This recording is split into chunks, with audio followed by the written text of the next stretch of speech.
Assalamualaikum warahmatullahi wabarakatuh.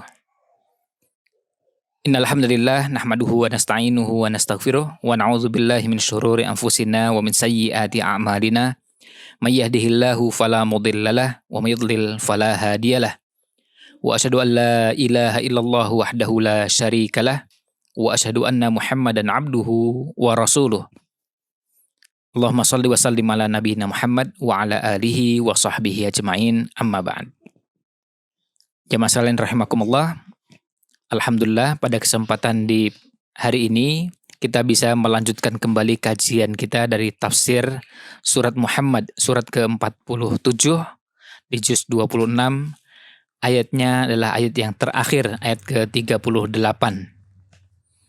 Kita akan coba menyimak bersama ayat yang akan kita bahas ini. Kemudian setelah itu kita lihat terjemahnya, baru kita akan pelajari satu persatu bagian dari ayat-ayat tersebut, dari yang terdapat dalam ayat tersebut. Kita lihat sama-sama. Allah SWT berfirman, A'udzubillahi minasyaitonirrajim. Ha antum haula'i tud'auna litunfiqu fi sabilillahi faminkum man yabkhal ومن يبخل فإنما يبخل عن نفسه والله الغني وأنتم الفقراء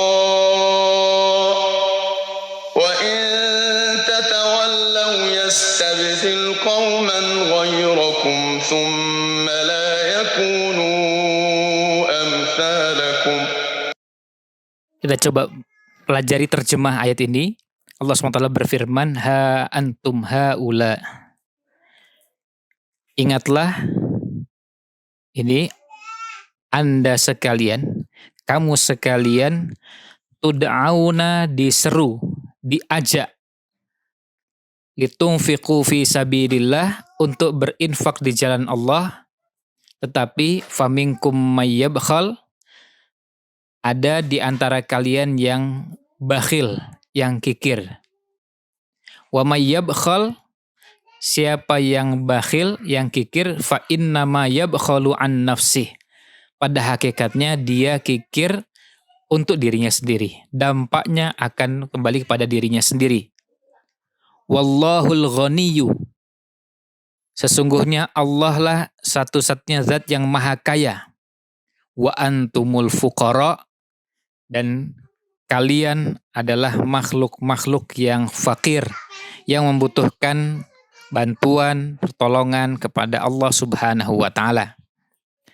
Wa in tatawallau, dan jika kalian berpaling, yastabdil qauman ghairakum. Niscaya Allah akan ganti kalian dengan kaum lain.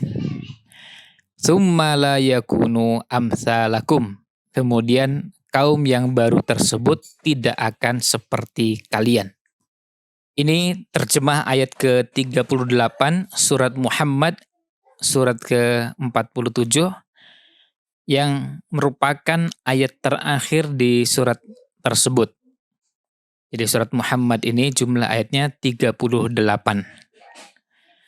Nah, selanjutnya kita akan coba melihat pada beberapa buku tafsir yang menjelaskan makna ayat ini.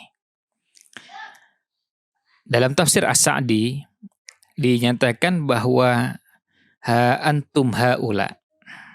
Ya, ingatlah ketika kamu sekalian. Ketika kalian ini tud'auna, diseru, diajak, litunfiqu fi sabilillah, untuk berinfak di jalan Allah, yang isinya merupakan kemaslahatan untuk kalian. Baik kemaslahatan yang bersifat diniyah, kemaslahatan yang berhubungan dengan agama, wad dunyawiyah, dan kemaslahatan yang bersifat duniawi. Ketika diseru seperti ini, faminkum, ada di antara kalian, man yabkhal, yang bakhil. Ada di antara kalian yang bakhil, yang pelit.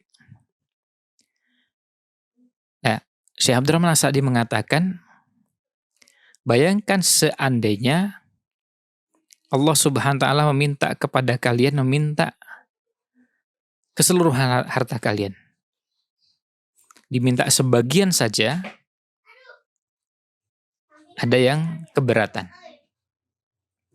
Di dalam tafsirnya mengatakan, lihat ketika Allah SWT menjelaskan bahwa seruan dan ajakan untuk berinfak di jalan Allah SWT itu untuk kemaslahatan kalian. Baik kemaslahatan yang bersifat diniyah, kemaslahatan yang berhubungan dengan din, dengan agama, maupun kemaslahatan yang bersifat duniawiyah. Kemaslahatan yang bersifat duniawi. Nah, diminta berinfak untuk kemaslahatan yang sangat jelas seperti itu saja, masih ada orang yang bakhil, orang yang kikir, orang yang pelit, enggan menyerahkan atau menyisihkan sebagian harta yang dimilikinya di jalan Allah Subhanahu wa taala. Ini berinfak untuk yang bisa diketahui kemaslahatannya. Apalagi kalau diminta untuk menyalurkan atau menyisihkan sebagian harta yang dimiliki untuk sesuatu yang tidak diketahui kemaslahatannya, tidak diketahui kemanfaatannya, maka tentu lebih sulit untuk berinfak atau menyalurkan harta di jalan Allah Subhanahu wa taala. Kemudian wa may yabkhal fa innama yabkhalu an nafsih. Siapa yang bakhil, maka dia pada hakikatnya akan berdampak kepada dirinya sendiri. Sama sekali tidak berpengaruh kepada Allah Subhanahu wa taala. Sama sekali tidak berpengaruh kepada Allah Subhanahu wa taala. Kemudian wa may yabkhal fa innama yabkhalu an nafsih, untuk menunjukkan bahwa ketika orang bakhil atau kikir dan pelit, maka yang rugi adalah yang bersangkutan, sama sekali tidak berdampak kepada Allah Subhanahu wa taala. Artinya dengan bakhil dan pelitnya tadi tidak mengurangi kekayaan dan kekuasaan Allah Subhanahu wa taala. Lalu kemudian Allah menegaskan, wallahul ghaniyyu.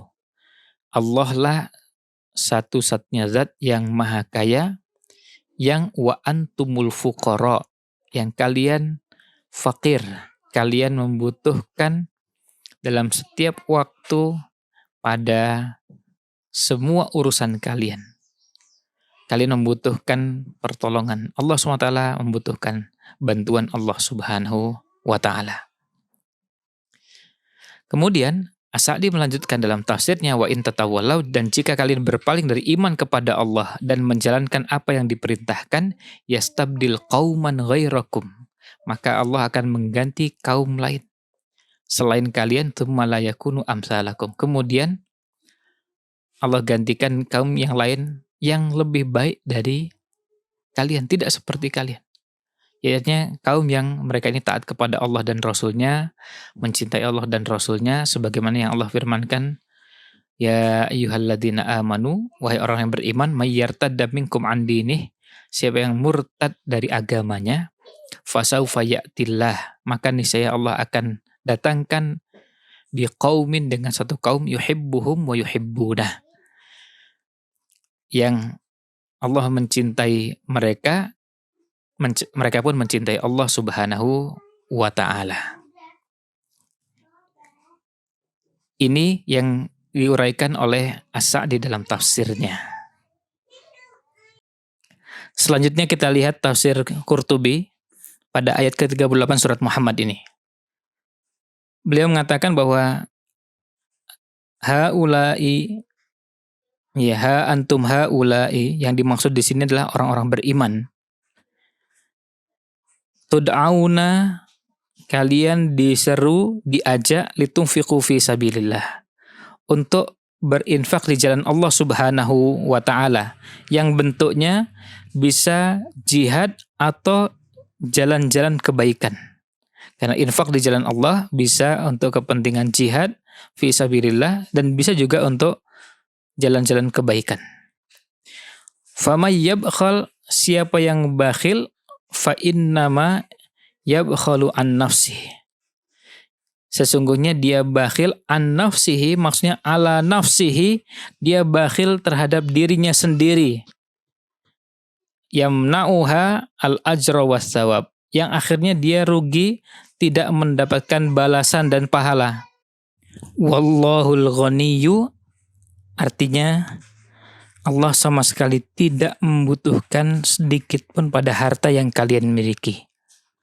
Sebaliknya wa antumul fuqara, artinya sesungguhnya kalianlah yang membutuhkan pada Allah Subhanahu wa taala.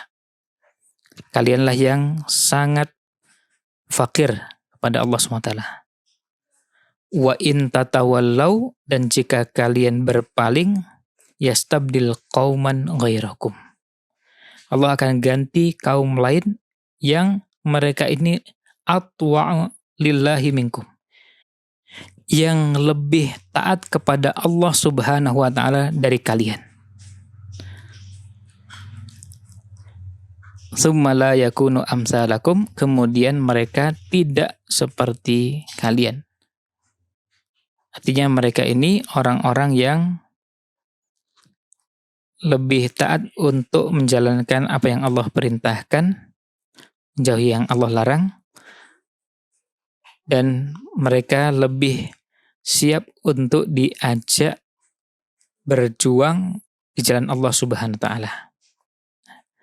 Kemudian ayat ini kalau kita lihat hubungan dengan ayat sebelumnya yang berkaitan dengan jihad, maka ayat ini berkaitan dengan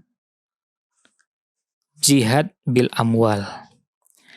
Kalau pada ayat ke-35 ada jihad dengan jiwa, maka di ayat 38 ini jihadnya dengan harta.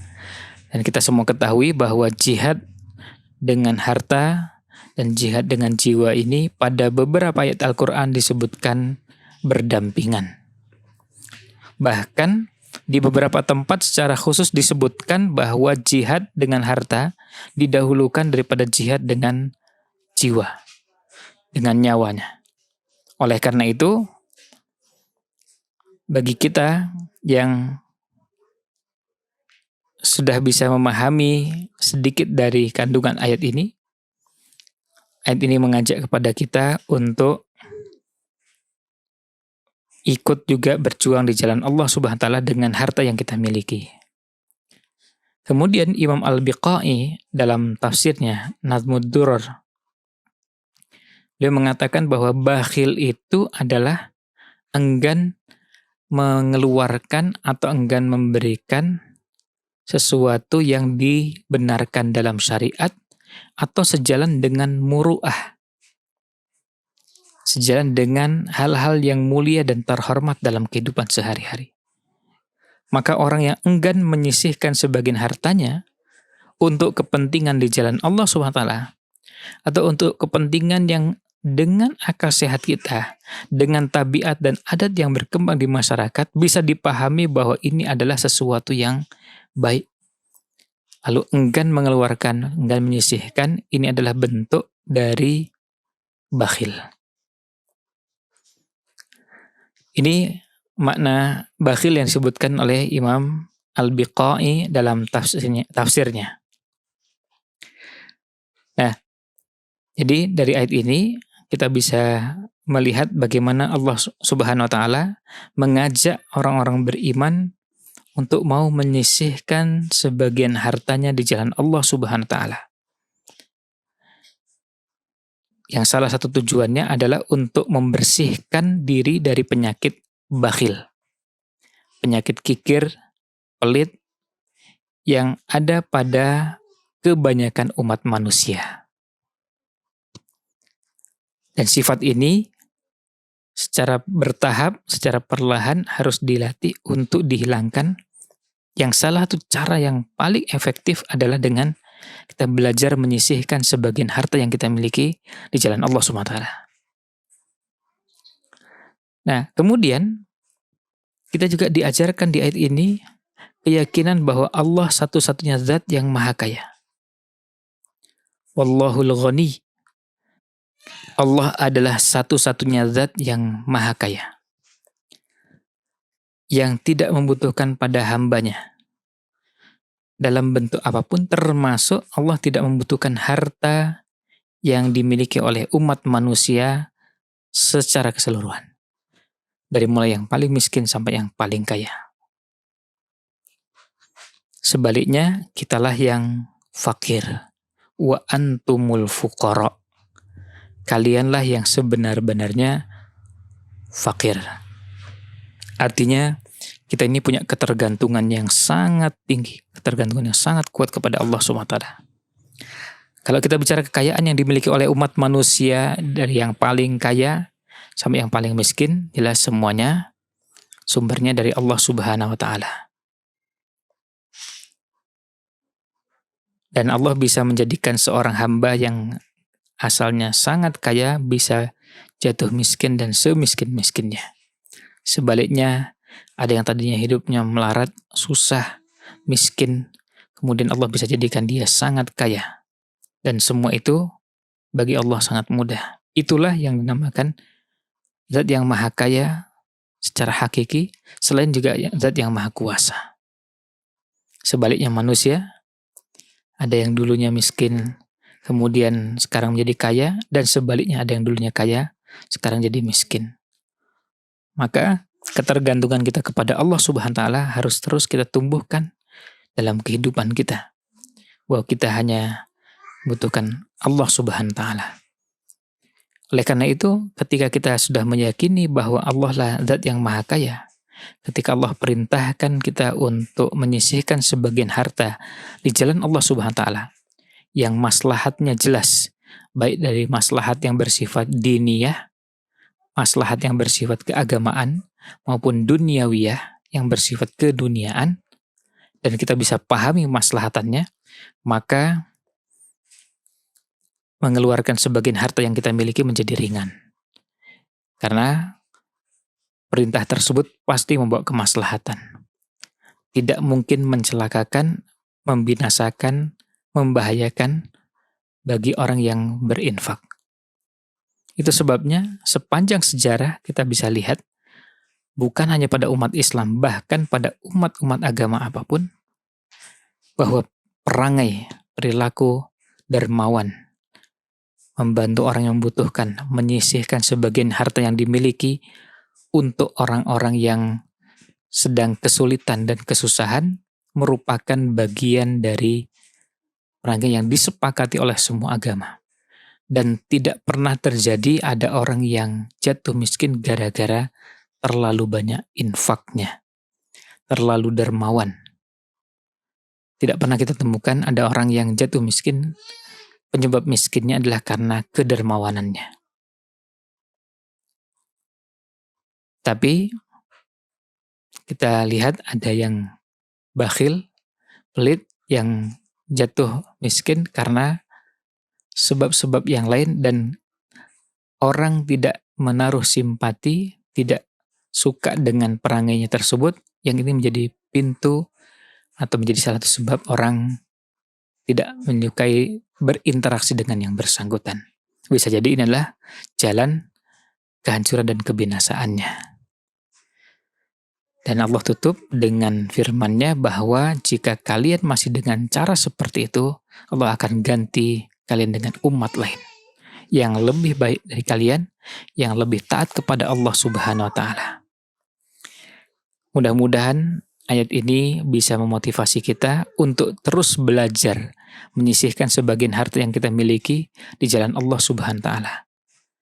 Kemudian yang namanya berinfak itu tidak harus menunggu kita kaya baru berinfak. Yang namanya berinfak itu kita lakukan baik dalam keadaan lapang maupun dalam keadaan sempit. Ketika Allah berikan kelapangan rezeki atau ketika Allah berikan kesempitan rezeki, kita bisa tetap berbagi dengan orang lain yang membutuhkan, kadang-kadang dengan cara kita menghemat atau dengan cara-cara lain agar kita bisa berbagi dengan orang lain. Nah, tentu semuanya dengan kemampuan yang ada pada dirinya. Nah, inilah jamaah sekalian rahimakumullah, ayat ke-38 surat Muhammad. Mudah-mudahan Allah SWT memberikan kekuatan pada kita untuk menjadi hamba-hamba yang mau menyisihkan sebagian hartanya di jalan Allah Subhanahu wa Ta'ala. Wallahu a'lam.